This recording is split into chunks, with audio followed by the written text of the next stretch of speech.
Morning everybody. Before I tell you about scheduling and time usage or how I use my time, etc., I'm gonna do some finished pancakes. You want to know how to do finished pancakes? It's pretty easy.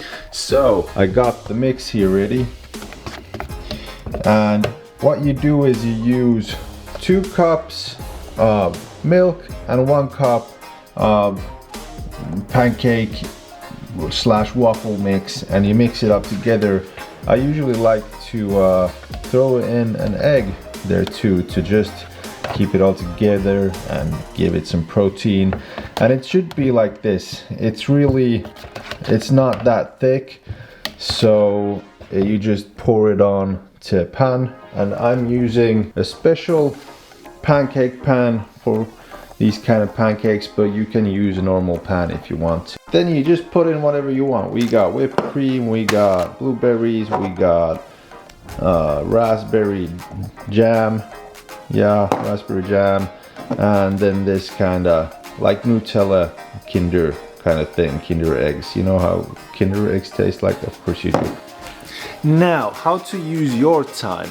What is the best kind of way to use your time, how to schedule things. Well, like I've said before on every other subject, everybody has their own kind of way to do things. So what's my kind of way? I'm gonna use, well, like in every video, I'm gonna use my methods as an example and hope you get something out of it.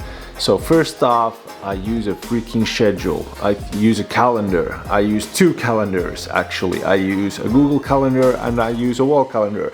This is our wall calendar right here. As you can see, every date has been set. There's our work shifts, free days. The V is a free day. It means vapaa-päivä in Finnish, so that's a free day. But basically, yeah, some events and happenings over here, so it makes your life much easier. Now, I also do like to use Google Calendar, and why is that?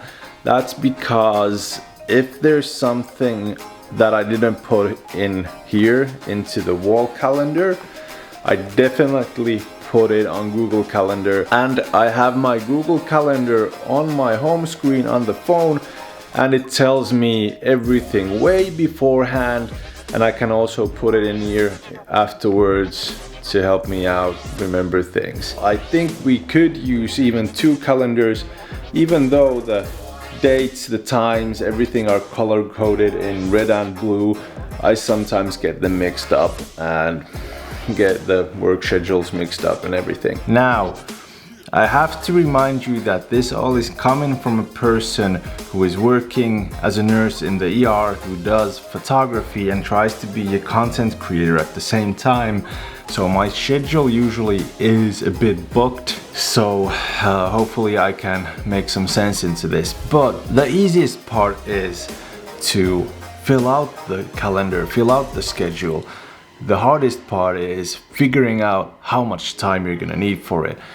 And the easiest way this is through trial and error. For me, it was through trial and error. I thought that this thing is gonna take half an hour. For example, you're scheduling gigs. This thing is gonna take half an hour. Actually, it took an hour. And sometimes you might say that this thing is gonna take an hour and it took you only half an hour. So it's just trial and error. You figure things out if you haven't done them before. Of course, it's easier if you've done them before. If you've got a timetable, people tell you that how much time this thing is gonna take, so you can schedule it up. And the hardest part too, when you're doing lots of stuff, is to give yourself free time. You have to remember to put that free time in the calendar. The time when people call you and ask you, can you come to work, or can you do this or that, you can say that no, this is my free time. And when you put like time schedules into your calendar and schedule, you can actually give them options that what times they can use. Like, I can't come now, but here's some times you could use, and yeah, give them options. Tell them that when you're free to do that, when you're not on your free time though. And I really have to tell you, free time is the most important time for your sake, for your family, for everybody. So remember to put them in there so you don't get burned out and you give other people your time who actually doesn't pay for it and who need it. So remember to do that. And if you're thriving to be a content creator or a photographer like me, of course that means if you have a day job, you're gonna put in a lot of hours during a day. You shouldn't spread it out because that means you're gonna lose a lot of free time. So some days after work, you're gonna do a photography gig, or you're gonna do a video, or maybe something else, or maybe see the family. But you're gonna, well, that's not work time. Seeing the family is not work time, but you're gonna put a lot of hours into one day. A few months ago, I took the choice of only doing 30-hour weeks at work, and that helped me out a lot in doing photography and doing videos. But there wasn't that many gigs, and now I'm doing 100% again, which means about 40-hour weeks. So you gotta just figure things out. It's not easy. It's a difficult trial and error thing. It's still taking me to learn because I'm really bad at scheduling. I'm really bad at figuring things out for the calendar. I just love to get lazy, be a sloth on the couch and just watch Netflix when after work, for example, because I'm all exhausted. I don't want to do any videos. I wouldn't want to do any kind of photography gigs, but this is the future that I'm thriving to, so it gives me strength every time. Just remind yourself that this is one of those things you want to do whole time, full time. So just get yourself up and start doing. It's sort of a hustle culture, but yet again, don't overdo it. Burning out is bad. But like I said, I'm an ER nurse. I gotta head to work in a bit. I just gotta get my camera here. So evening / night shift coming up. I'm heading to work at 15:30 and I get off at midnight. So that kind of night shift, that kind of shift. But I'm gonna head out and do some pancakes, and I'll see you just before I head to work. Now actually, before I leave, I gotta show you how you do those pancakes and how you eat them, because that's the most important part.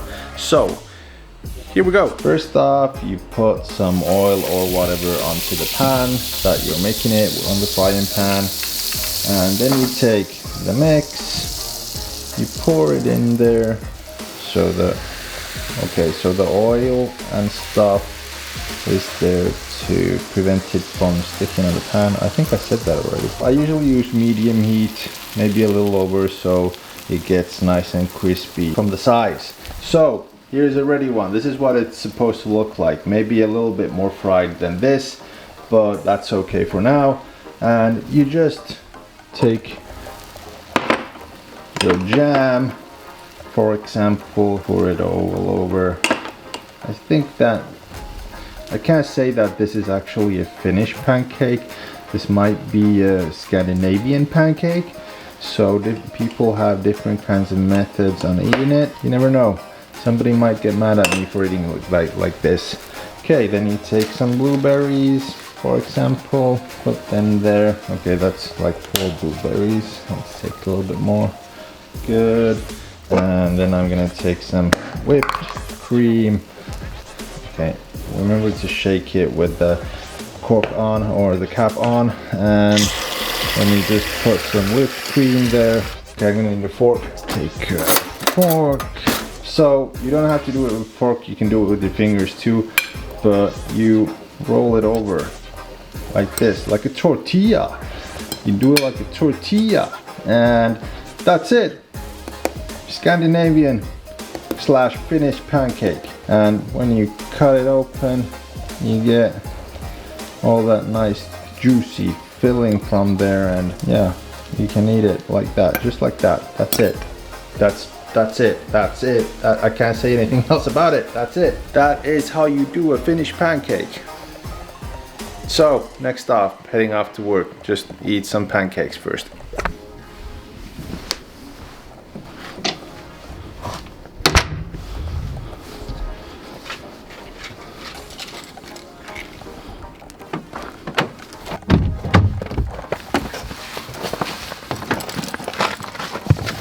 Okay, so while leaving to work, I just realized that this is starting to sound like a blog that tells you to use a calendar. But it's not just that, it's about prioritizing your time. For example, like I said, that I took a few months ago time off from work. Well, not time off, I minimized my time at work from 40 hours to 30 hours a week. So that gave me more time to practice on filmmaking, photography, content creation, everything like that. In the future, you're gonna get more gigs, for example, so you start to have prioritizing that. Are you gonna do free gigs anymore? Friends asking for you to take pictures of their store or new profile pictures for their websites or Tinder or whatever. So just you have to start prioritizing. Are you going to take money from them? If they won't want to pay you, are you going to cut them off? Because some people don't want to do that. I understand totally that you don't want to cut off people when they're wanting something for free. Definitely when they're your friends, because you know friends do things for each other. That's understandable.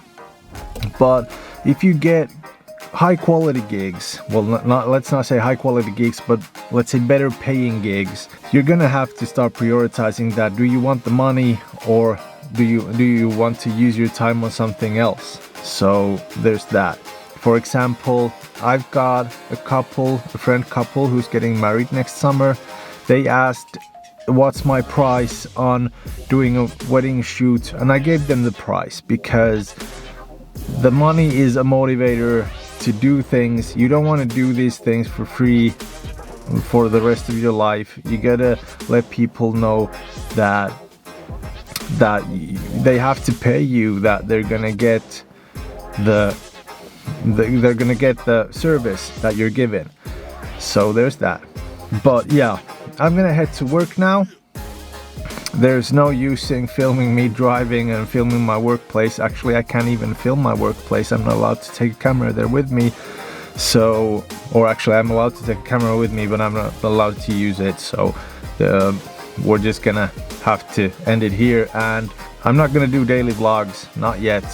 But I'm gonna start doing more vlogs again, because I really like just talking to the camera, talking to you guys, and giving you example how I do things in my life. So I'll be seeing you on the next one.